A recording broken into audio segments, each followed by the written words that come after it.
महाभारत के समय की बात है। पांचों पांडवों ने भगवान श्री कृष्ण से कलयुग के बारे में चर्चा की और कलयुग के बारे में विस्तार से पूछा।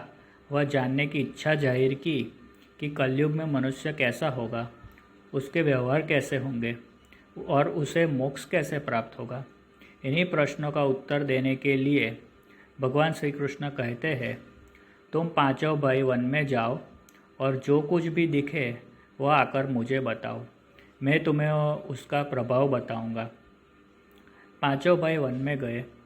सभी ने रास्ते में कोई ना कोई दृश्य ऐसा देखा कि पांचों भाइयों के आश्चर्य का पार नहीं रहा।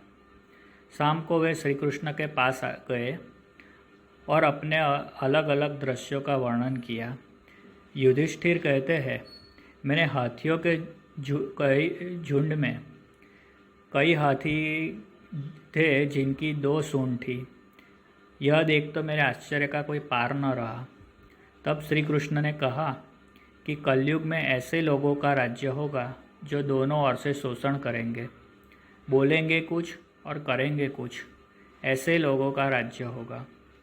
अर्जुन ने देखा कि पक्षी के पंखों पर वेद की ऋचाएँ लिखी है और पक्षी मुर्दे का मांस खा रहा है। तब इस पर श्री कृष्ण कहने लगे, इसी प्रकार कलयुग में ऐसे लोग रहेंगे जो बड़े बड़े पंडित और विद्वान कहलाएंगे, किंतु वे यही देखते रहेंगे कि कौन सा मनुष्य मरे और हमारे नाम से संपत्ति कर जाए। संस्था के व्यक्ति विचारेंगे कि कौन सा मनुष्य मरे और संस्था हमारे नाम से हो जाए। चाहे कितने भी बड़े लोग होंगे, किंतु उनकी दृष्टि तो धन के ऊपर, मांस के ऊपर ही रहेगी। ऐसे लोगों की बहुतायत होगी जो परधन को हरने और छीनने को आतुर होंगे, और कोई विरला ही संत पुरुष होगा।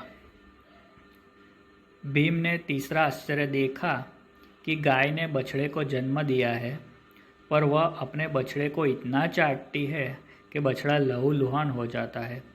तब इस पर श्री कृष्ण भगवान ने कहा कि कलयुग का आदमी शिशुपाल हो जाएगा। बालकों के लिए इतनी ममता करेगा कि उन्हें अपने विकास का अवसर ही नहीं मिलेगा। किसी का बेटा घर छोड़कर साधु बनेगा तो हजारों व्यक्ति दर्शन करेंगे, किंतु यदि अपना बेटा साधु बनता होगा तो रोकेंगे कि मेरे बेटे का क्या होगा।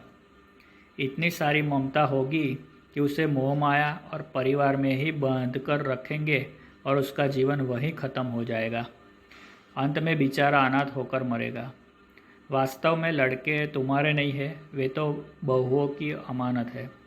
लड़कियां जमाइयों की अमानत है और तुम्हारा यह शरीर मृत्यु की अमानत है। तुम्हारी आत्मा परमात्मा की अमानत है। सहदेव अपने आश्चर्य का वर्णन करते कहा कि 6-7 भरे कुएं के बीच का कुआं एकदम खाली था, उसमें बिल्कुल भी जल नहीं था। तो बीच वाला कुआं एकदम खाली सूखा पड़ा था, जबकि बाकी कुएं में बहुत सारा जल था। तब श्री कृष्ण ने बताया कि कलयुग में धनाढ्य लोग लड़के लड़कियों के विवाह में, मकान में, छोटे बड़े उत्सवों में तो लाखों रुपए खर्च कर देंगे, परंतु पड़ोस में यदि कोई भूखा प्यासा होगा तो यह नहीं देखेंगे कि उसका पेट भरा है या नहीं।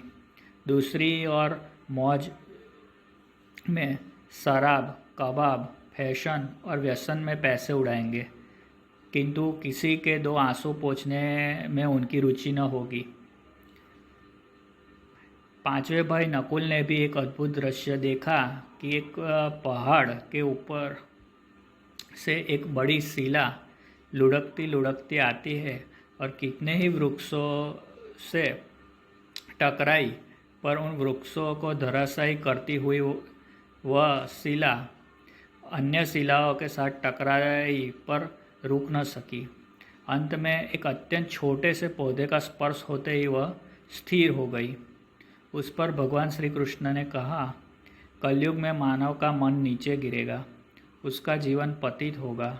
यह पतित जीवन धन की शिलाओं से नहीं रुकेगा, न ही सत्ता के वृक्षों से रुकेगा, किंतु हरि नाम के एक छोटे से पौधे से, हरि कीर्तन के एक छोटे से पौधे से मनुष्य का जीवन का पतन होना रुक जाएगा। श्री कृष्ण ने बताया कि जो व्यक्ति हरि नाम संकीर्तन में जिंदगी गुजारेगा उस पर कलयुग का प्रभाव नहीं पड़ेगा, उस पर भगवान का प्रभाव रहेगा।